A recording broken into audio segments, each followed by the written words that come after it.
À la une de cette édition d'information, budget 2017 de l'État, on en parle déjà au ministère des Finances, à quelques 6 mois de la fin de l'exercice 2016 en cours. Un séminaire de lancement des activités de la préparation du budget de l'État pour l'exercice 2017 vient de se tenir à Yaoundé. Décentralisation, le processus au cœur d'un atelier dans la région de l'extrême nord.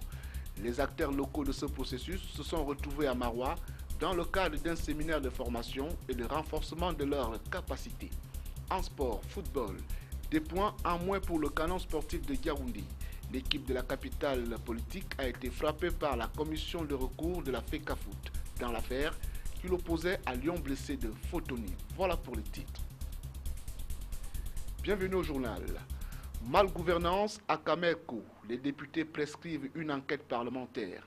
Le sujet a été soulevé par Kava Yegui Djibril lors de son discours d'ouverture de la deuxième session ordinaire de l'année 2016 et par l'ensemble des députés qui exigent des comptes à l'équipe dirigeante de la compagnie nationale aérienne. Florian Payot et Colombe Catal nous en parlent.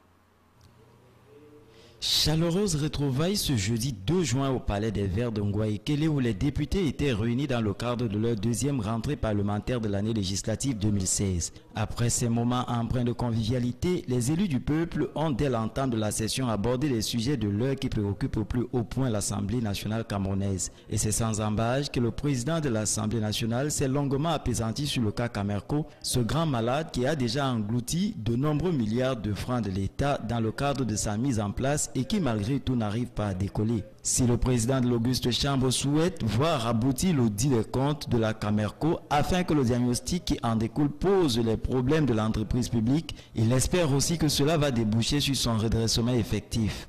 La finalité permettra, a dit le président de l'Assemblée nationale, de moderniser effectivement les aéroports secondaires du pays pour une exploitation judicieuse par Camerco des vols domestiques. Les députés, pour leur part, fustigent la gouvernance à Camerco et prescrivent la diligence d'une enquête parlementaire pour identifier les problèmes et les responsabilités. La deuxième session ordinaire de l'année 2016 démarre, pour ainsi dire, sur des chapeaux de roue. Au-delà du cas Camerco, le président de l'Assemblée nationale a demandé que le volet sécuritaire soit assuré dans les chantiers de construction des stades devant abriter la CAN féminine 2016, eu égard au décès enregistré le 12 mai au stade Omnisport de Yaoundé. Les détails avec Florian Payot et Justice Totoum. Chaleureuse retrouvaille ce jeudi 2 juin au Palais des Verts. La deuxième session ordinaire de l'année 2016, ouverte le 2 juin à l'hémicycle de Ngouaïkele, a été l'occasion pour le président de l'Assemblée nationale d'accorder le sujet ayant traité à la sécurité dans les chantiers de construction des stades devant abriter la CAN féminine 2016. Le très honorable Kavaye Guédibril n'a pas manqué d'exiger des pouvoirs publics un meilleur encadrement des Lions pour une participation efficiente à cette compétition africaine. Les honorables Mendomo et Asiga souhaitent voir instaurer plus de sécurité dans les chantiers de construction des stades, tout en voyant respecter les délais de livraison de ces infrastructures par les entreprises adjudicataires. Les mois d'avril et de mai ayant été particulièrement noirs dans le monde sportif et culturel, un hommage solennel a été rendu aux illustres disparus. Patrick Ekin, Christelle Jonan, Anne Marindier, David Maebi et bien d'autres. Malgré les diverses préoccupations abordées et soulevées à l'ouverture de la session, le président de l'Assemblée nationale, qui souhaite que les retombées de la conférence internationale sur les investissements soient visibles, sera face à la position des députés qui, pour leur part, espèrent voir sur leur table les projets de loi susceptibles d'améliorer l'attractivité des investissements au Cameroun, tels que contenus dans la déclaration de Yaoundé et qui attend leur matérialisation par l'exécutif à travers des lois concrètes. La session en cours abritera, comme il est de tradition, au mois de juin, une session spéciale du Parlement des enfants à l'occasion du 16 juin marquant la célébration de la Journée internationale de l'enfant africain. L'activité parlementaire pour le compte de la deuxième session ordinaire de l'année législative 2016 a démarré aussi au Sénat. Le président de la Chambre haute, Marcel Niane Difendi, appelle le gouvernement à capitaliser les opportunités d'affaires qu'offre la récente conférence économique internationale de Yaoundé.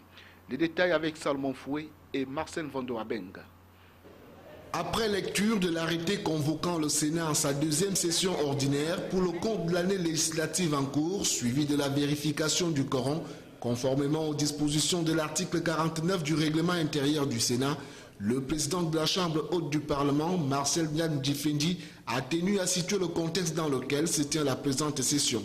Une session, a-t-il rappelé, marquée par la présence dans l'esprit du peuple camerounais des festivités liées à la 44e édition de la fête de l'unité. Une fête célébrée avec ferveur patriotique le 20 mai dernier et au cours de laquelle les filles et fils du Cameroun ont démontré leur attachement viscéral aux valeurs de paix et d'unité. Poursuivant son allocution, Marcel Niane Difendi n'aura pas manqué de faire évocation du contexte sécuritaire marqué par les activités néfastes de la secte terroriste Boko Haram dans la région de l'extrême nord Cameroun. À ce sujet, le président du Sénat a réitéré les encouragements et le soutien de la Chambre tout entière aux forces de défense qui ont considérablement réduit la capacité de nuisance de Boko Haram, préservant au prix de nombreux sacrifices l'intégrité territoriale de la nation. S'agissant de l'action gouvernementale, le président de la Chambre haute demande une capitalisation sans réserve des opportunités d'affaires qu'offre la conférence économique internationale récemment organisée à Yaoundé à l'initiative du président de la République. Il a par ailleurs appelé le gouvernement à intensifier la mise en place des infrastructures de développement. Il s'est enfin félicité de la mise en œuvre effective du transfert des ressources et compétences aux collectivités territoriales décentralisées pour une amélioration des conditions de vie des populations. C'est l'ouverture de la session aujourd'hui et ce qui nous intéresse, nous attendons des projets de loi. Ces projets de loi, nous allons les étudier et nous allons apporter notre contribution parce que les populations attendent énormément du Sénat. Il y a beaucoup de choses, le chantier est en marche, il y a des questions qui vont être posées, par exemple sur toutes les indemnisations, la grippe aviaire qui est là. Bref, un pays ne manque pas de problèmes et le Cameroun n'est pas exceptionnel à ça. Donc nous sommes sur le chantier et nous allons commencer donc à travailler pour apporter un meilleur vivre, un mieux vivre au Cameroun et aux Camerounais. Bon à savoir, l'ouverture de la deuxième session ordinaire de l'année législative en cours s'est déroulée en présence du président de l'Assemblée nationale, l'honorable Kaba Yégué Djibril, le président du Parlement panafricain Roger Nkododan, le Premier ministre et son gouvernement, ainsi que les membres du corps diplomatique accrédités à Yaoundé. Nous vous le disions en titre, budget 2017 de l'État. On en parle déjà au ministère des Finances à quelques 6 mois de la fin de l'exercice 2016 en cours. Un séminaire de lancement des activités de la préparation du budget de l'État pour l'exercice 2017 a été ouvert le 2 juin dernier à Yaoundé Hilton Hotel par le ministre délégué auprès du ministre des Finances, Paul Elunche, Jean-Pierre Vitongo et Joseph Ateba.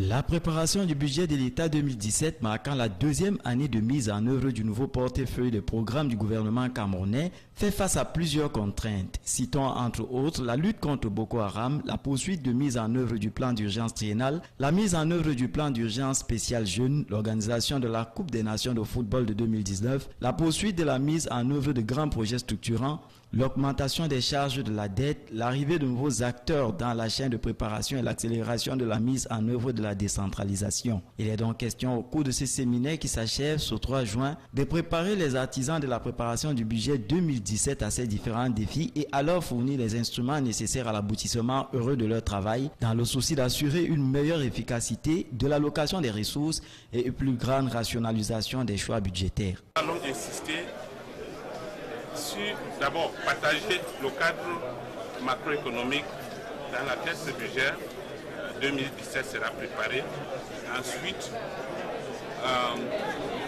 partager les outils de préparation du budget, les outils et instruments de préparation du budget qui sont les cadres de dépenses à moyen terme, les cadres budgétaires à moyen terme. Ce séminaire a pour deux objectifs d'inviter les divers partenaires de la chaîne de préparation du budget de l'État à se mettre en ordre de bataille, de présenter le contexte, le calendrier et la démarche de la préparation du dit budget par rapport à l'organisation actuelle, de fournir les indications sur les grosses tendances de la politique socio-économique et financière de l'État pour l'exercice de 2017 ainsi que les outils méthodologiques de la préparation du budget aux administrations. Ce séminaire est animé par des responsables du ministère de l'économie, de la planification et de l'aménagement du territoire et du ministère des Finances à travers 7 principales thématiques. Au terme de celui-ci, le personnel clé du budget auprès des ministères et les autres intervenants du processus de préparation du budget de l'État devront être à même de conduire à bien la préparation du budget 2017, chacun en ce qui le concerne, avec à l'esprit la nécessité de renforcer la discipline budgétaire et de continuer d'intégrer l'obligation des résultats.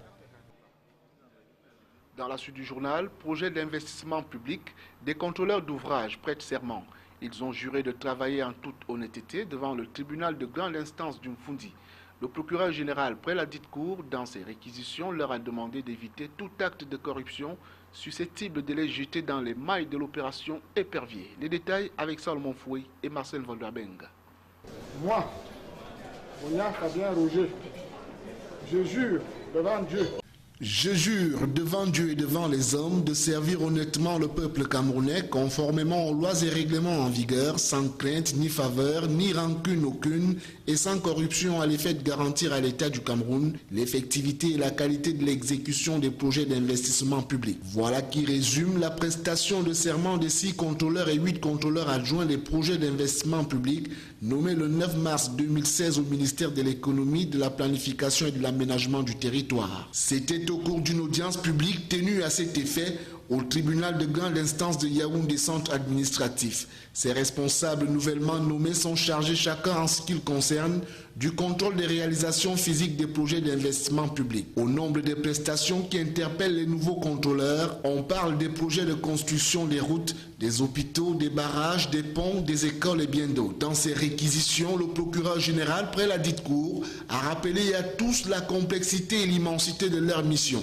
Des missions qui interviennent dans un contexte marqué par la mise en œuvre des projets structurants, des projets générateurs d'emplois et susceptibles de conduire le Cameroun vers son émergence. C'est dans un silence de cimetière que la salle pleine à claquer a accueilli le 2e tableau des réquisitions du représentant du ministère public et notamment lorsqu'il aura abordé le versant dédié aux risques encourus par les nouveaux promus. Il a pour ainsi dire invité les uns et les autres à éviter soigneusement les travers du genre corruption, prestations fictives ou enrichissement illicite. Le procureur général a mis en garde contre tout abus de fonction, contrition ou prise d'intérêt direct dans un acte. Des actes répréhensibles qui risqueront de faire de ces nouveaux responsables des potentielles cibles de l'opération Épervier. L'Agence nationale des investigations financières ANIF, la CONAC, le contrôle supérieur de l'État et le tribunal criminel spécial a-t-il martelé n'épargnent personne. Car le Cameroun aspire à un modèle de république exemplaire. Il y a un acte assez fort qui engage notre responsabilité vis-à-vis de l'évolution de notre nation. L'action de serment est un engagement que le contrôleur prend pour mener à bien la fonction qui lui est attribuée. Bon à savoir, la présente cérémonie de prestation de serment intervient dans un contexte particulier marqué par plusieurs interpellations de responsables au cours des 2 dernières semaines au ministère de l'économie et notamment au service de la comptabilité matière, à la direction de la planification et à la direction des affaires générales. Depuis quelques jours, le bureau et le magasin de l'agent comptable sont scellés dans cette administration. Il est reproché aux mises en cause des prestations fictives ayant trait à la construction de quelques locaux au bénéfice de certains services déconcentrés. Bon vent, monsieur les contrôleurs. Coopération sino-camerounaise dans le secteur de la santé, un nouveau fruit en ligne. Une campagne de chirurgie gratuite de la cataracte, Action Lumière, a été lancée le 1er juin dernier pour une durée de 20 jours à l'hôpital de district de Mbalmayo et à l'hôpital gynéco-obstétrique et pédiatrique de Ngousso à Yaoundé, sous la conduite du ministre André Mamafouda de la Santé publique et en présence du chargé d'affaires de l'ambassade de Chine au Cameroun, Sun Wei, Jean-Pierre Bitongo et Justice Totoum. La cataracte est l'opacification partielle ou totale du cristallin, entraînant une qualité optique réduite ou des troubles de vision des couleurs. Elle est la première maladie oculaire aveugle dans le monde. Un grand nombre de patients ne pouvant pas obtenir un traitement en temps opportun, d'éminents ophtalmologues chinois sont venus au Cameroun pour réaliser gratuitement 500 opérations de chirurgie de la cataracte en faveur des personnes démunies. Ceci avec des équipements ophtalmologiques de dernière génération permettant d'opérer pendant 10 minutes avec la plus petite incision possible. Au Cameroun, c'est dans le cadre de la mise en œuvre des actions de suivi du sommet de Johannesburg l'an dernier en Afrique du Sud. C'est aussi un nouveau prix de collaboration bilatérale qui marque encore une fois le 45e anniversaire de l'établissement des relations diplomatiques entre la Chine et le Cameroun. Cette action témoigne aussi de l'influence des relations d'amitié entre la Chine et le Cameroun. S'il est admis que la Chine restera toujours aux côtés du Cameroun pour le bien-être des populations, l'autre dimension de cette campagne est la formation des ressources humaines. Ainsi, les ophtalmologistes camerounais seront pendant 20 jours aux côtés des experts chinois et 3 d'entre eux iront poursuivre leur formation en Chine. À l'occasion, le ministre de la Santé publique a annoncé à Mbalmayo que les études en vue de la construction d'un hôpital général en Galané sont à leur terme, malgré la durée du processus. La cataracte est une des principales causes de cécité, mais heureusement, on peut recouvrer la vue après une bonne opération. C'est pour cela que nous nous félicitons de cette coopération avec la Chine qui permet aujourd'hui de pouvoir réaliser cette campagne et surtout qui redonne du sourire. On voudrait dire qui redonne de la lumière parce que le projet est appelé Action Lumière qui permet à ce que l'œil revoie la lumière et on va permettre à ces personnes de retrouver leur vue. Les patients sont donc attendus. À l'extrême nord, le processus de la décentralisation dans la région au centre d'un atelier à Maroua.